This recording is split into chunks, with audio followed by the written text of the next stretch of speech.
สบายดีทุกคนพอดีจอดรถผักรถข้างทางแล้วเห็นกกกันทุกคนเลยโมเน่ใจว่ามันกกอย่างดอกกระเจียวบอกหรือเป็นอย่างลายอะไรเนี่ยเกิดธรรมชาตินี่นะลกมาเบิ่งกินมันก็สีหอมโมเมนดอกกระเจียวอาจจะเป็นหวานหรือเป็นอย่างสักอย่างธรรมชาตินั่นแหละเนี่ยข้างหนทางเนี่ยมันเกิดเองธรรมชาติบ่ได้เอาเสียมากลเอามาปลูกต้องเม่นต้นยังสักอย่างนี่แหละตระกูลดอกกระเจียวนี่แหละโดยทามเขาเจ้าแถวนี่เม่นเบิดกำลังปลูกหาบต้นยังวะเป็ดเคยเห็นดอกกระเจียว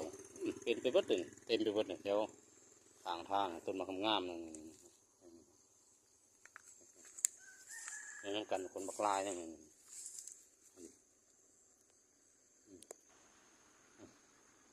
บรรยากาศทุ่งนาเสียงนาหน่อยนาที่เขาจะหักกระดำเละเมื่อวานบรรยากาศบ่แน่ใจป่ะตกกกยังกันเนี่ยบักลายหนึ่งเลยทุกคนมันเกิดธรรมศาสตร์เนี่ยใบบักงามเนี่ยอย่างบัดสิตรง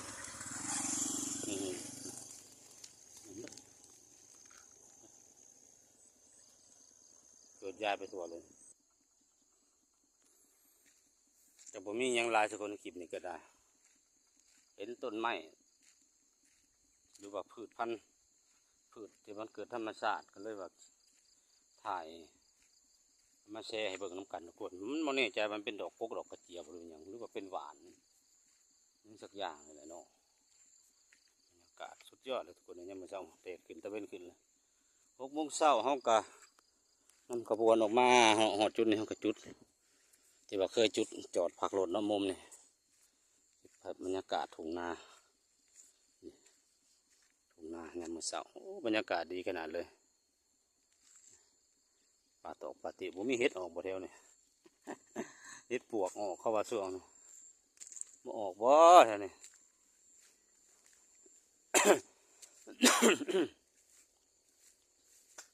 ขอโทษบาดทุกคนเอ้ยเป็นวัดหรือเป็นยังแหละกกหญ้าผงถ้าบัดสูงแท้เลยผมหัวยืนมือเลย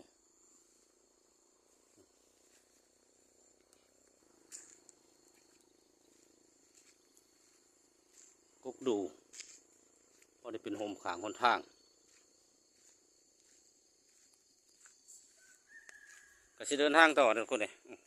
ให้ไปกินข้าวเปียกแถวบ้านนาบ่อนี่บ่สิหิวแล้วบ้าน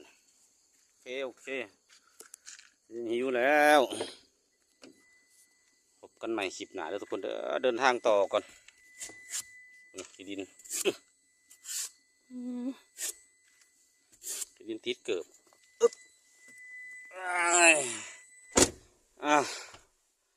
เดินทางต่อจึ๊บ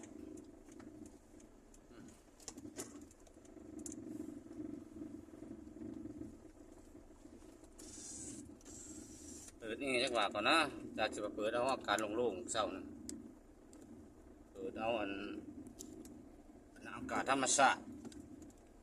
ของขับรถผ่านสายผู้มาธรรมชาติหมอกลงยามมื้อเช้าสุดยอดเลยคุณเลยแต่ทางบริษัทจุดนั้นเนาะหรือมาถ่ายจุดนี้พอฮอดเขตบ้านนาบ่อมันจะเป็นทุ่งเพียงแล้วเป็นทุ่งเพียงแล้วแถวเนี่ยมีผู้คนและส่วนเมืองเซโปนคนแล้ว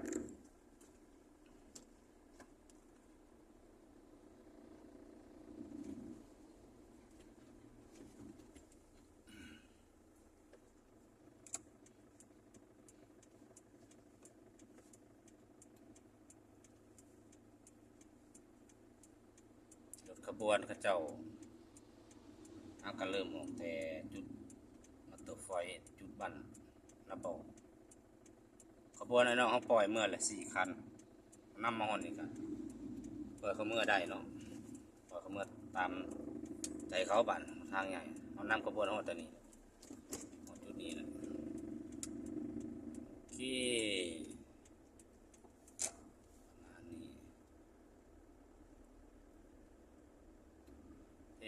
เป็นชุมชนน้อยหนึ่งเป็นเทคอนกรีตนี่น้อยหนึ่งวิทย์นี่ก็เศร้าเลยที่จะเทเลยไปอีกกับประเทศนะให้มันเลยปั๊มน้ำมันเขาซะน้อยหนึ่งเนาะกับประเทศซะให้หอดหันหลายเองเขาซะเรื่องเดียวนี่ก็ได้